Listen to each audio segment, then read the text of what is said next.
ازيكم يا شباب، ايه الاخبار؟ اتمنى تكونوا بخير.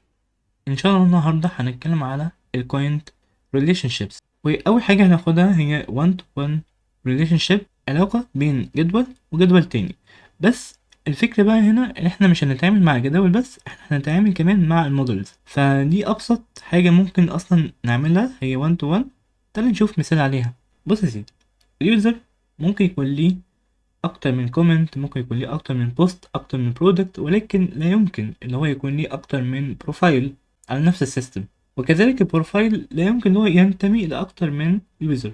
فهي دي علاقة 1 to 1. تعالى بقى نعملها. هنفتح Open Integrated Terminal بالشكل ده، نقول له هنا عاوزين ننفذ الكود اللي قدامنا ده اللي هو PHP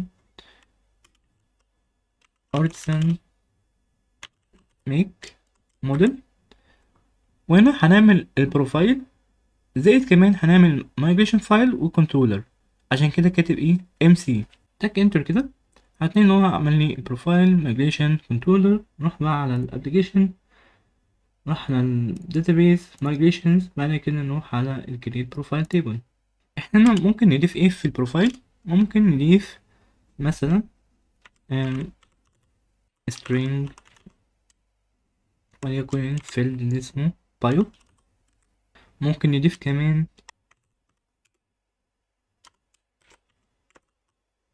string location. تمام. بعدين ممكن بقى نضيف الفورين اي دي بتاعنا اللي هو بتاع اليوزرز. تيبل فورين اي دي،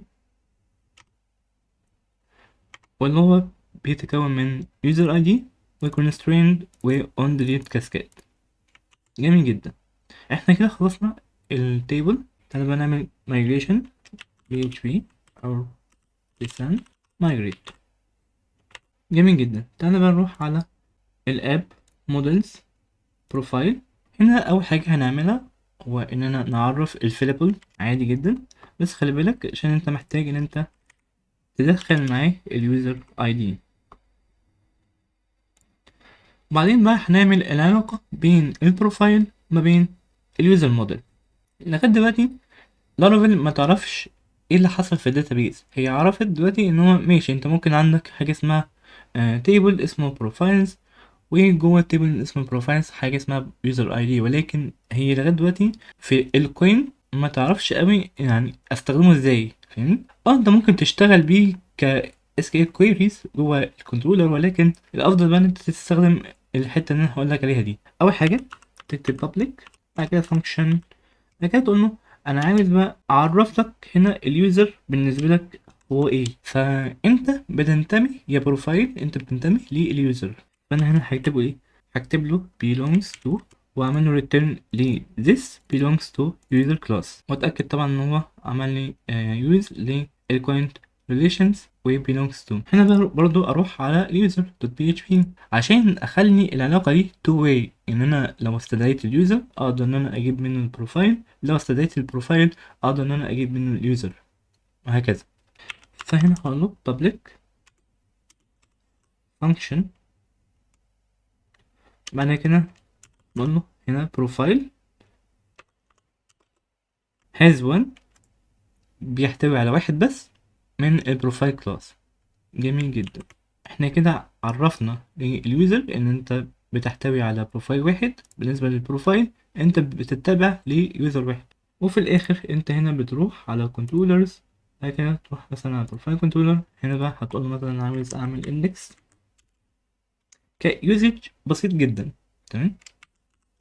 public function index.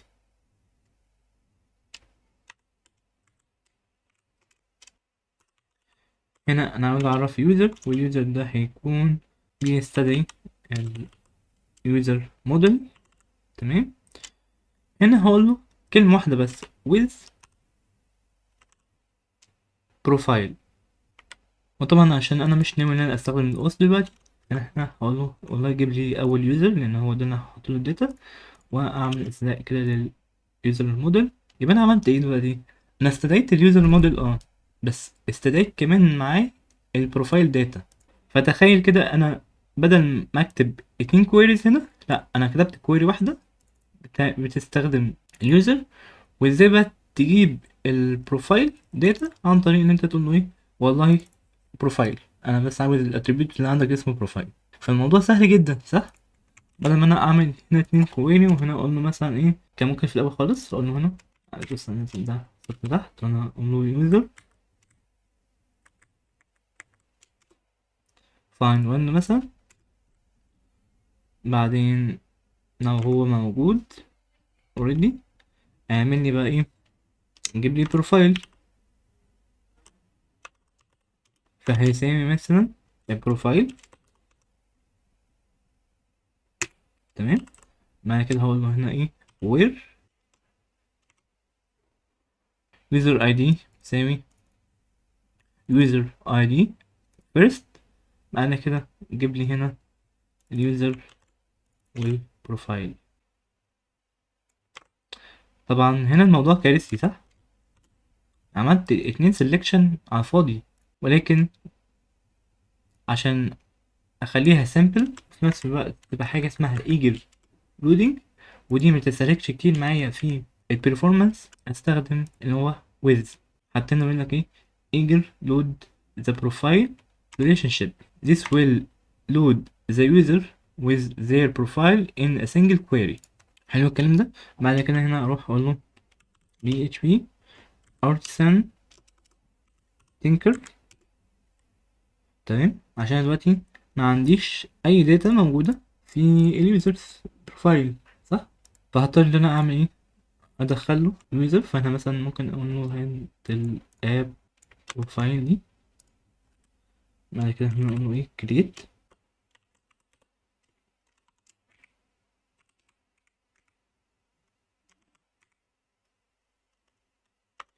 file. هنا this is file، تمام. هنا نروح مثلا ناخد اللوكيشن ده من هنا،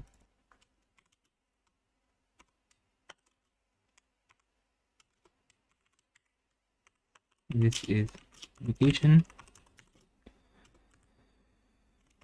بعد كده نقول له اليوزر اي دي بتاعك هيكون location شبه كده. نقول له ايه ده اليوزر اي دي. زي ما انتوا شايفين هو كريت لي دلوقتي ريكورد جوه الداتابيس. ممكن اعمل كده ريفرش، تمام، شغال كويس. تعالى بقى نشوف الموضوع ده على بوستمان. بس قبل ما نشوف على بوستمان لازم نروح على طول على الراوت اي بي اي، وهنا هنقول له راوت جيت يوزر بروفايل. وطبعا هنا هديله بقى ايه الكنترولر كلاس بتاعي بروفايل كنترولر مع الاندكس.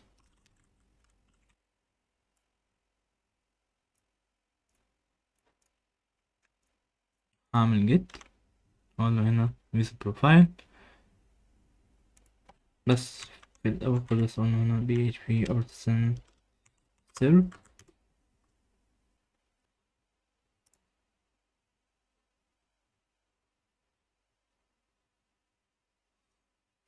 زي ما انتوا شايفين يوزر مستدعي اهو، وكمان معاك البروفايل. وانا لما استدعيت البروفايل لوحده، فانا هنا ممكن اصلا ما استدعيش الاتنين مع بعض بالشكل ده. خلينا نحتفظ باليوزر بس. عملت send زي ما انتوا شايفين، جبت اليوزر مع كمان البروفايل داتا. وبس كده.